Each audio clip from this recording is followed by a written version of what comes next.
Today I'm going to be reviewing Canon's latest 35mm prime lens, the Canon RF 35mm f1.4L VCM lens. And I'm going to start right now. If you haven't already, please consider subscribing and ringing the bell to stay in the loop and be notified when we release new videos. Announced back in June of 2024, this is Canon's very first hybrid prime lens, although they have released more since then, designed not just for photographers, but also filmmakers as well, with some specs orientated towards filmmaking. But coming in at over £1,600 brand new, that's 3 times the price over the other RF 35mm prime lens, the RF 35mm f1.8 macro. Is it worth a spot in your camera bag? Or is it worth upgrading if you own the older EF 35mm f1.4 Mark II? Let's take this lens to the streets of London to do my in-depth review.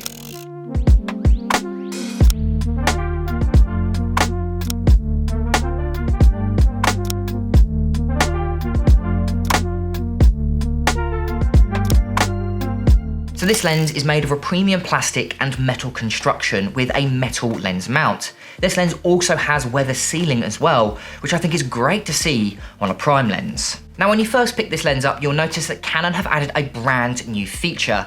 But that feature does have a few caveats that you guys need to take into consideration.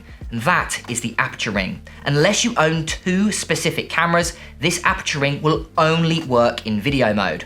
I tried it with my R5 and R6 Mark II, and when you put it in photo mode and try and use the aperture ring, it doesn't change any of the settings in the camera. But if you use it with the R1, like I have done with this review, as well as the brand new R5 Mark II, it does work in both photography and video mode.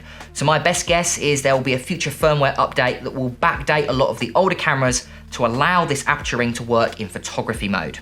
Something else to take into consideration is it is actually declicked. So unlike some of the Sony and Sigma lenses that also have an aperture ring, this one is no way of changing it into clickable. So if you are in photography mode, it's easy to change your aperture by accident. Now in video mode, it is really handy because it allows you to smoothly change your aperture. But for photographers, it's not necessarily a great feature. Now on the side of the lens, you do have an autofocus to manual focus switch, as well as an iris lock switch. And this iris lock switch allows you to basically lock it into A mode so you don't by accidentally change your aperture, and then it allows you to lock it in from f1.4 all the way to f16. And then you need to hold down the aperture or iris lock switch to then lock it into A mode. So again, if you're a photographer, you don't by accidentally change your aperture while photographing. And then on the side, right next to it, you'll also see you've got a control button. Now for the 2 weeks that I actually had this lens for review, I never really found a use for this button. Basically, it allows you to change certain custom settings within inside your camera. I never really found a use for it, but maybe after using it for an extended period, I would find a use. As well as you've also got a decent size focus ring. Now this focus ring is electronically coupled to the focus motor, and I must say it is really smooth and lovely and progressive to use. It is really quick when you want it to be, but also really slow and precise when you want it to be. I actually really liked it, and for video, manual focus, I really liked using this lens. And then right at the top, you've also got the control ring, which is found on all current Canon RF lenses. And again, it allows you to change any custom settings within inside the camera. I had mine connected to white balance, but you could have it connected to shutter speed, aperture, or even ISO. Now this lens has a fairly average optical formula for a wide angle prime lens, coming in with 14 elements in 11 groups.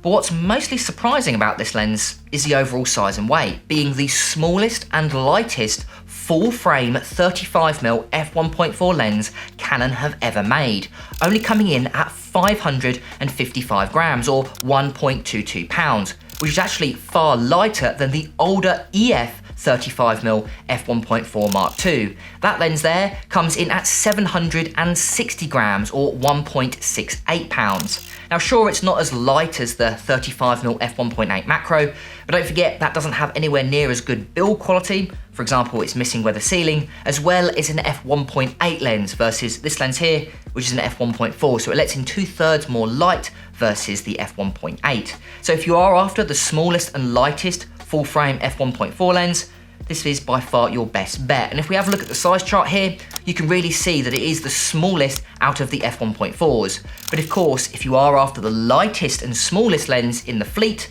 then of course the f1.8 is probably your best option, especially if you're a travel photographer. Something else to note as well is it's got a 67mm filter thread, which is pretty average, but what I really like about what Canon have done with this lens and the other hybrid prime lenses is all of them are roughly the same size, roughly the same weight, and they all have exactly the same filter thread. So both the RF24, RF35, and RF50mm are a really good set. So if you are thinking that you want to buy a set of prime lenses that offer the same image quality, build quality, and also have the same features, then these three lenses are actually a really good set to invest in. And I'm sure Canon will add to this set in the future. Something else I really like about this lens is it's got this in the box, and this is a gel holder. And again, this works universally on the 24, 35, and 50mm f1.4s. And what it's designed to do is to hold a filter before the lens. So instead of screwing a lens onto the front, you can actually use a gel holder and apply maybe an ND filter, for example, which again is a great feature, especially when it comes for filmmakers.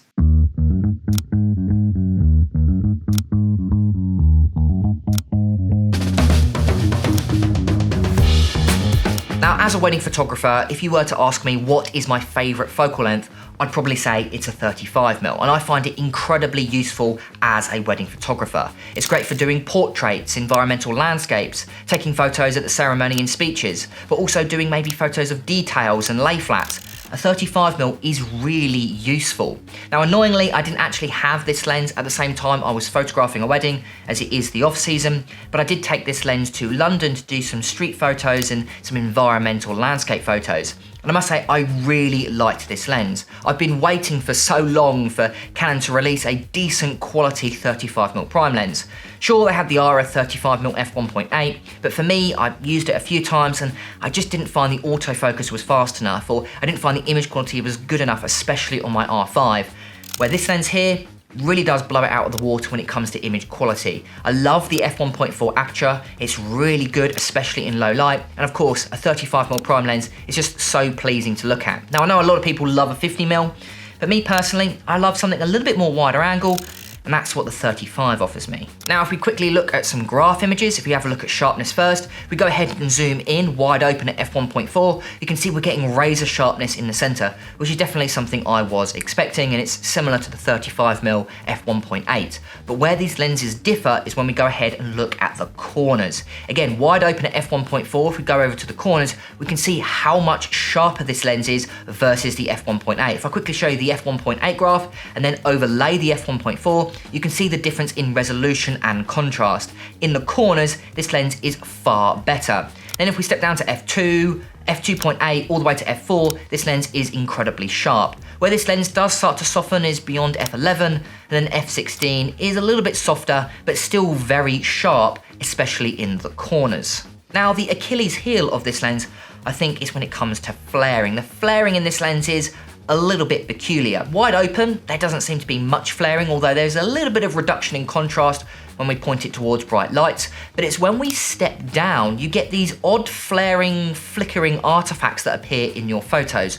Not in every photo, but I think when a stray beam of light hits the front of the element, can cause these odd flaring elements to appear, and it's not something I've seen with many other lenses. So it might be this lens specifically, it might have been the UV filter that I used, but I haven't seen it on any other lens that I've used with the same UV filter.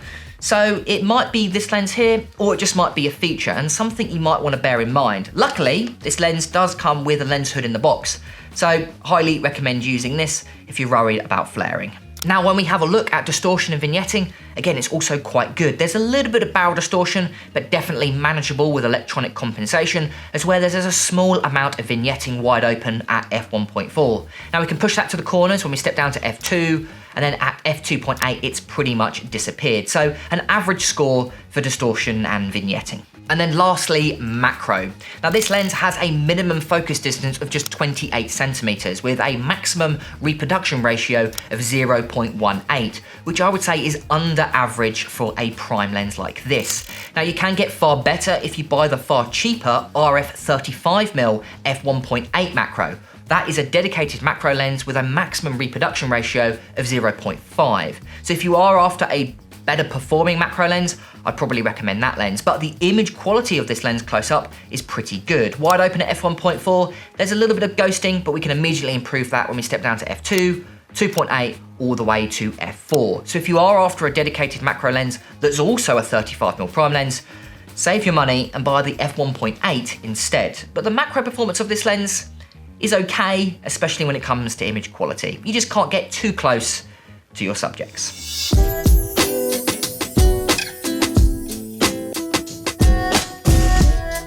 Now, because this lens is a hybrid lens, Canon have added their brand new VCM motor to it, which stands for voice coil motor. And it's got two major benefits over the older nano USM and STM motors that you find in older Canon lenses.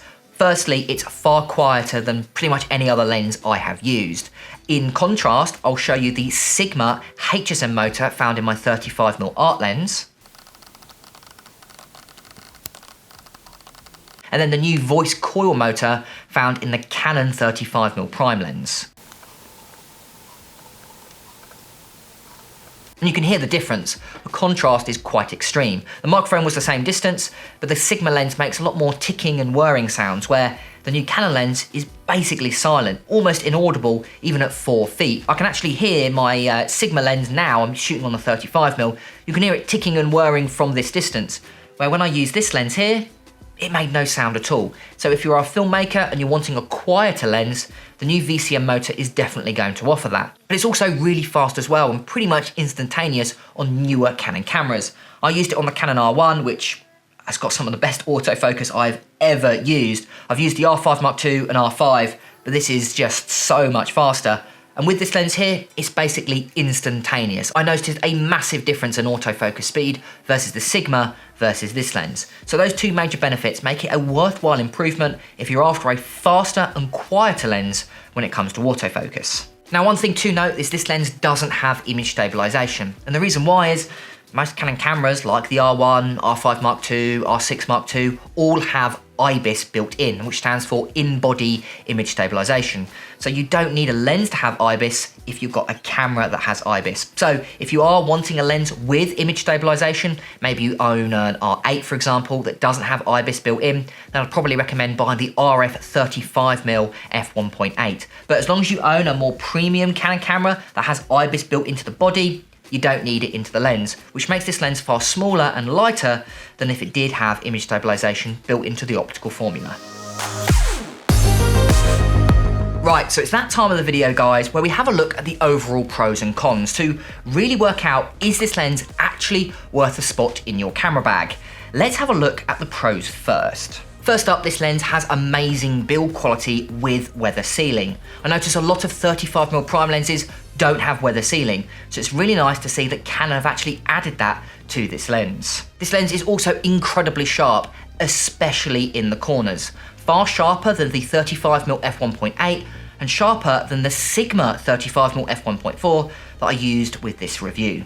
This is also Canon's smallest and lightest 35mm f1.4 lens they've ever made, around 200 grams less than the EF 35mm f1.4. It also comes with a rear gel holder and an aperture ring, which is great if you're a filmmaker, making this lens a great hybrid lens. And you've also got that brand new VCM motor, which is incredibly fast and incredibly quiet. So as you can see, plenty of pros to take into consideration. But let's really round this review off and have a look at why maybe another lens might be worth a spot in your camera bag instead. Firstly, the aperture ring is only currently available in video mode, unless you own the R1 or R5 Mark II, which is a little bit of disappointment, especially when we have a look at Sigma and Sony lenses that have this feature built in. It also has interesting flaring, let's call it, at narrower apertures, something to consider, especially if you're doing any street photos where you've got light coming from all over you. You can get odd and quite strong flaring. You've also got no image stabilization, which in my opinion is not a major disadvantage, but if you do own a camera without IBIS, that's in-body image stabilization, like for example the R8 or in my case the Canon C70, it might be worth buying a lens with image stabilization instead, otherwise you could end up with quite shaky footage. And who can forget the incredibly high price point, coming in at over £1,600. That's 3 times the price of the RF 35mm f1.8. So overall, what do I think of this lens, and do I recommend buying it? Well, I think if you're a hybrid shooter, someone that does like 50% photography and 50% filmmaking, you're gonna absolutely love this lens. I think a lot of the older photography lenses did forget about some of the filmmakers, and having features like a dedicated aperture ring for video, as well as having a gel holder on the back of the lens built in, I think are really, really nice features. And for filmmakers, they're gonna absolutely love this lens. But if you're a dedicated photographer, some of these features might not necessarily work, or you might not necessarily need them, which means you're buying quite an expensive lens with features that you're not necessarily using. I think the biggest disappointment for me using this lens has got to be the aperture ring. I just wished this aperture ring would work in both photography and video on all cameras. Now, that might work in the future with a future firmware update, but I never rely on a future firmware update if I'm thinking of buying a lens. I buy it on the here and now. I don't buy it with future ideas in mind. And it not being clickable as well is also a little bit of a disappointment. Now, I'm sure some of you in the comments will say, yes, James, but you can just have the aperture controlled with your control ring. And that's true, but then why add an aperture ring to begin with? So I think it's just a bit of a misstep. I think they might fix it in the future. I'm just super envious a lot of Sony and Sigma shooters out there that actually have a really nice control ring. I've used them quite a lot and I really like them in my opinion. But if you're not fussed about the aperture ring, then this lens is absolutely exceptional. Image quality wise, absolutely perfect, apart from some odd flaring issues, but it might just be me, to be honest with you. And of course, you've always got the lens hood, which again, do recommend using. And I love the build quality and the thought that's gone into it. I think having a lens or having a range or a set of lenses, I think is a really good idea to build an ecosystem. You're not just buying a 35mm, you're buying the future idea of also getting the 24, 50, and then any other future lenses that Canon release. And having a set of lenses that are the same size, the same weight, the same filter thread, and having the same things like gel holders, I think is a really good idea to build up an ecosystem for prime lenses. More and more people are shooting on zooms, so they need a reason to shoot on a prime. And this lens here is probably a great selling point if you're thinking of still having a prime lens. Me personally, I love a prime lens, but the price point of this lens might have placed it outside of my budget, and I might be waiting for the Sigma lens to be released for RF, if that ever gets released. But of course, write down in the comments below, or would you buy this lens? Is this a lens something you're looking forward to buying, or if you just simply stuck with your older adapted lenses until prices come down? Make sure, guys, to write it down in the comments below. Thank you to all of my YouTube members that are currently supporting the channel. If you guys want to support the channel and get some awesome perks, including free Lightroom presets, make sure to go ahead to the link in the description. I've been James for Photo Fever, and I'll catch you guys next time.